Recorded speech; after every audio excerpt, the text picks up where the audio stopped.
بسم اللہ الرحمن الرحیم۔ ہمارا قرآنی واقعات کا سلسلہ چل رہا ہے۔ آج آپ جن عظیم ہستیوں کے بارے میں سماعت فرمائیں گے، سنیں گے، دیکھیں گے، وہ حضرت سیدنا داؤد علیہ نبی جینا علیہ السلام اور سیدنا سلیمان علیہ نبی جینا علیہ السلام۔ یہ عظیم ہستیاں اللہ پاک کے پیغمبر اور اللہ پاک کے انبیاء میں شامل ہیں۔ اللہ پاک نے ان کو قضاء اور سیاست کا علم عطا فرمایا ہے۔ حضرت سلیمان کو پہاڑوں اور پرندوں کا علم عطا فرمایا، اور حضرت سلیمان علیہ نبی جینا علیہ السلام کو چوپایوں اور پرندوں کی بولی کا علم عطا فرمایا ہے۔ اللہ نے ان کا واقعہ قرآن میں بیان فرمایا ہے، پارہ 19 اور سورہ نمل کے رکوع نمبر 2 کے اندر ارشاد فرمایا۔ سلیمان علیہ نبی جینا علیہ السلام یہ حضرت داؤد علیہ السلام کے بیٹے ہیں۔ جب حضرت داؤد علیہ السلام دنیا سے آپ چلے گئے، پھر آپ کے بعد آپ کے بیٹے سلیمان علیہ نبی جینا علیہ السلام ان کے علم کے وارث ہوئے۔ انبیاء کی تو دولت ہوتی ہے، وراثت وہ جو ہے نا علمی ہوتی ہے، دولتی طور پر رقوم کی صورت میں درہم و دینار کی جو ہے نا وراثت نہیں ہوتی۔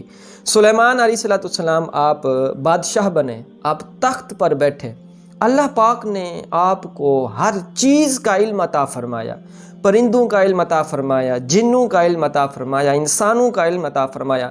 جتنی بھی مخلوقات دنیا کے اندر رہتی تھی، سب مخلوقات کا اللہ پاک نے حضرت سلیمان علیہ نبی جینا علیہ السلام کو علم عطا فرمایا۔ اللہ پاک نے آپ کو اتنا علم دیا اور لشکر بھی آپ کو کافی سارے دیے۔ جب آپ تخت پر بیٹھے، بادشاہت پر بیٹھے، اللہ پاک نے قرآن پاک کے اندر ارشاد فرمایا ہے کہ وَحُشِرَ لِسُلَيْمَانَ جُنُودُهُ مِنَ الْجِنِّ وَالْإِنسِ وَالطَّيْرِ فَهُمْ يُوزَعُونَ کہ سلیمان علیہ نبی جینا علیہ السلام کے لیے لشکر جمع کیے گئے۔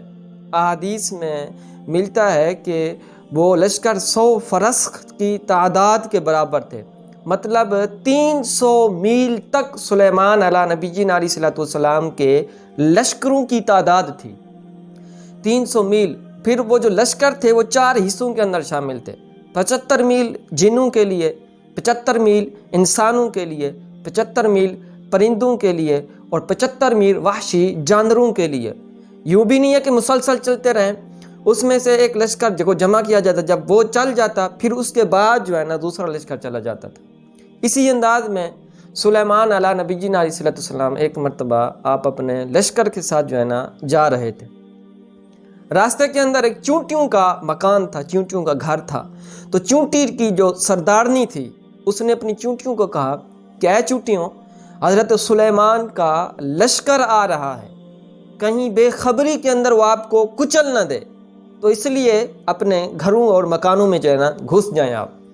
تو سلیمان علیہ نبی جینا علیہ السلام نے یہ چونٹی کی آواز آپ نے کم و بیش کافی میل دور آپ نے سماعت فرما لی۔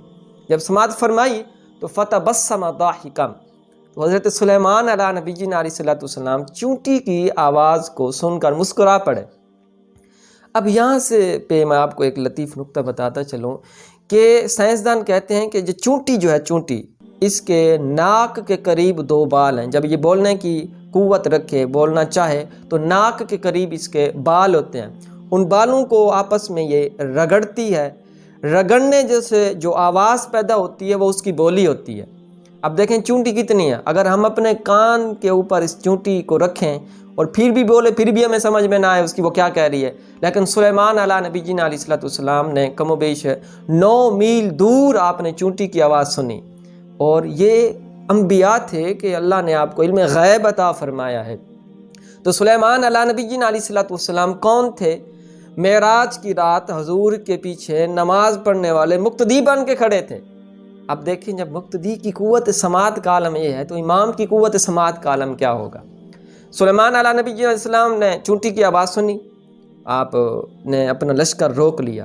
جب ساری چونٹیاں جو ہے نا وہاں پہ اندر چلی گئی، پھر آپ نے اپنا لشکر کو چلایا، لشکر چلتا گیا۔ اچانک آپ کی نظر آسمان پر پڑی۔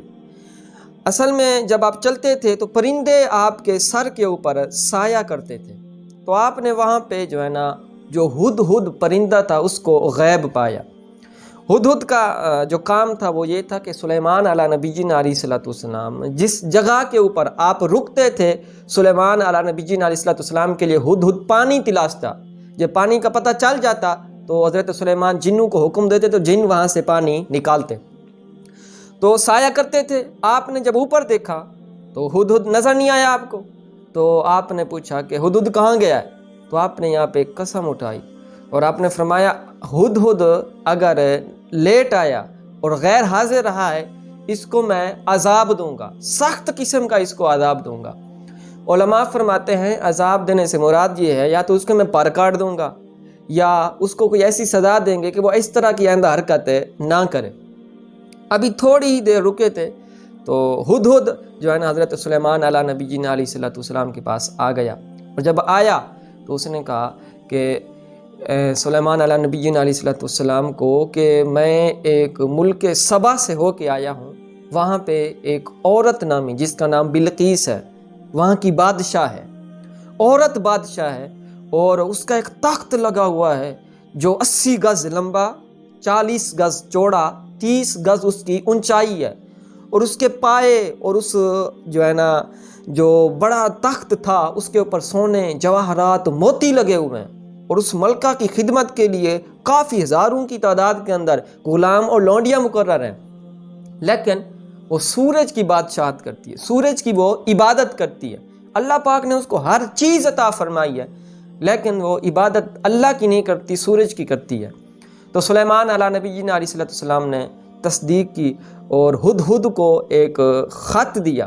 آپ نے خط لکھا کہ فرمایا کہ یہ بلقیس کو دو اور اس کو جا کے کہو کہ ہم بلند ہیں اور آپ اسفل نیچے ہیں، آپ کو جو ہی خط ملے مسلمان ہو کے وَأْتُونِی، مسلمان ہو کے آپ میرے پاس پہنچے۔ سلیمان علیہ نبی جی علیہ الصلوۃ والسلام نے ہدہد کو خط دیا اور کہا کہ آپ نے خط پھینک کے ایک طرف چھپ جانا ہے آپ نے، اور دیکھتے رہنا ہے کہ وہ منظر کیا کرتی ہیں اس خط کے ساتھ۔ اب ہدہد خط لے کے جا رہا ہے، جب خط لے کے بلقیس کے محل کے اوپر پہنچا تو خط اس کی گود میں ڈال دیا۔ جب گود میں ڈالا تو ملکہ بلقیس پریشان ہوئی، اور یہیں پریشان ہو گئی، پھر خط دیکھا پھر اور پریشان ہو گئی کہ وہ خط کے اوپر مہر لگی ہوئی ایک بادشاہ کی، اور خط کے اندر لکھا ہوا ہے کہ آپ جتنا جلدی ہو سکے مسلمان ہو کے ہمارے پاس پہنچے۔ تو ملکہ بلقیس کا طریقہ تھا ایک کہ وہ اپنے وزیروں سے اور جو اس وقت کے ان کے لیے معتبر لوگ تھے ان سے مشورہ کیا کرتی تھی۔ ملکہ بلقیس نے ان مشورے والوں کو بلایا تو انہوں نے کہا کہ ہم تو قوت والے ہیں، ہم طاقت والے ہیں، ہم جو ہے نا جس نے خط لے کے اس کے ساتھ لڑیں گے، ہم جو ہے نا لڑائی کریں گے، ہم سب کچھ ان کا ختم کر دیں گے۔ ملکہ بلقیس سمجھدار تھی، اس نے کہا کہ اگر آپ لڑائی کرنا چاہتے ہیں تو آپ کے ذہن میں یہ بات ہونی چاہیے کہ جو بادشاہ جنگ کرنے کے لیے آتے ہیں، جس شہر میں آتے ہیں وہ اس کو تباہ و برباد کر کے رکھ دیتے ہیں، اور جو لوگ عزت والے ہوتے ہیں ان کو وہ ذلیل کرتے ہیں، تو جنگ ایک اچھی بات نہیں ہے، کوئی اور مجھے مشورہ دو۔ تو ملکہ بادشاہ تھی، وہ بادشاہوں کے گر جانتی تھی، اس نے جو ہے نا ہدیہ تحفہ دینے کا حضرت سلیمان کی طرف جو ہے نا نظریہ کیا اور اعتقاد کیا کہ اگر تو وہ ہوگا بادشاہ تو تحفوں کو قبول کر لے گا، اور اگر بادشاہ نہ ہوا تو پھر وہ تحفے قبول نہیں کرے گا، پھر ہم مسلمان ہو کے ان کے پاس جائیں گے۔ اب اس نے جو ہے نا اپنا لشکر بھیجا، اس کے ساتھ 500 غلام، 500 لونڈیاں، 500 سونے کی اینٹیں، موتی، جواہرات، ایک تحفہ بنا کر اپنے قاصد کو سلیمان علیہ نبی جی علیہ الصلوۃ والسلام کے پاس بھیجا۔ جب وہ قاصد پہنچ گیا، اس نے ملکہ بلقیس کا تحفہ دیا تو حضرت سلیمان نے فرمایا کہ ہمیں آپ کے تحفے کی حاجت نہیں ہے، ہمیں جو اللہ پاک نے دولت عطا فرمائی ہے، اللہ پاک نے جو ہمیں منصب عطا فرمایا، ہمیں بس وہی کافی ہے، آپ کے مال و دولت و تحائف کی ضرورت نہیں ہے، آپ یہ تحفہ لے جائیں۔ اور آپ نے فرمایا کہ جا کے ملکہ بلقیس کو یہ کہہ دیں آپ کہ اگر آپ مسلمان ہو کے نہ آئی تو ہم آپ کے شہر میں آئیں گے، ہم آپ کے ساتھ جنگ کریں گے اور آپ کو شہر سے نکالیں گے اور آپ کو ذلیل کر کے نکالیں گے۔ اور جیسے ملکہ بلقیس نے ذہن میں سوچا تو وہ ویسے تھا، کیونکہ وہ ہدہد جو انتظار میں کھڑا تھا، وہ ہدہد جا کے سلیمان کو سب کچھ بتا دیا، اور جب بتا دیا تو ان کے آنے سے پہلے سلیمان علیہ نبی جی علیہ الصلوۃ والسلام نے ان کے جواب کے اندر جو انہوں نے سوچا ہوا تھا اسی کے ذہن کے مطابق آپ نے ان کا جواب دیا، اور وہ واپس آیا تو ان کے پاس جو ہے نا سب کچھ تھا۔ سلیمان علیہ نبی جی علیہ السلام نے خط بھی بھیجا ہوا تھا۔ تو پھر ملکہ بلقیس کا جب قاصد واپس آیا اور مال لے کے آیا، تحائف لے کے آیا، تو اس نے ملکہ بلقیس نے حضرت سلیمان کے پاس بما لشکر کے جانے کا اپنے ذہن بنا لیا۔ اب یہاں سے لشکر روانہ ہوا۔ اب جو تخت تھا ملکہ بلقیس نے اس کو 7 کمروں کے اندر باندھ رکھا، اور پھر تالے لگوائے اور گارڈ مقرر کیے کہ اس تخت کو کوئی لے نہ جائے۔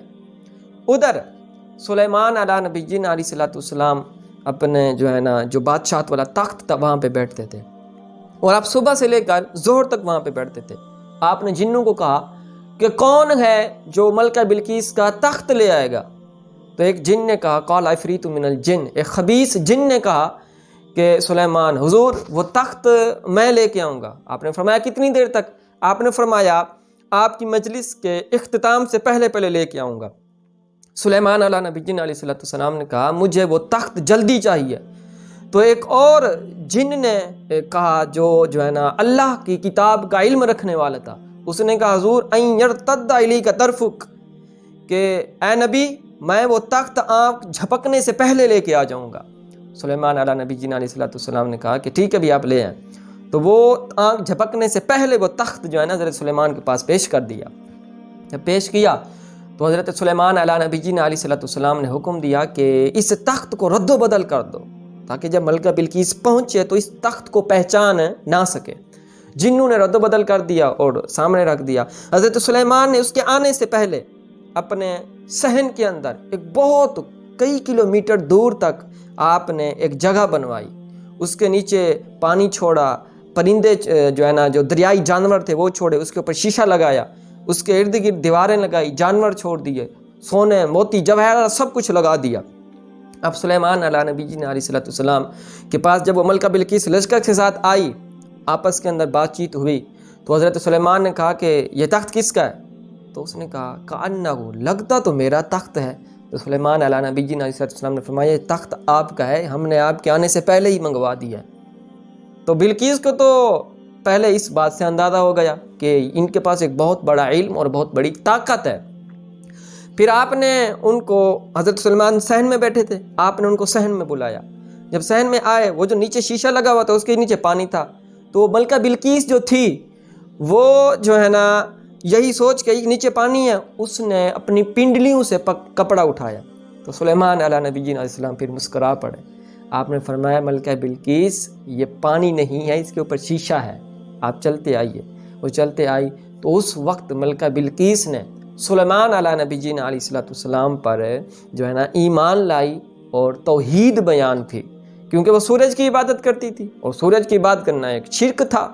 تو حضرت سلیمان علیہ نبی جی علیہ السلام نے ان کو جو ہے نا اس وقت جو کلمہ تھا اور اس وقت جو دین تھا اس پر آپ نے ان کو دین پر قبول فرمایا۔ اللہ پاک نے یہ واقعہ اپنی لاریب کتاب کے اندر ارشاد فرمایا۔ اللہ پاک ہم سب کو تمام انبیاء کرام پر کامل ایمان رکھنے کی توفیق عطا فرمائے۔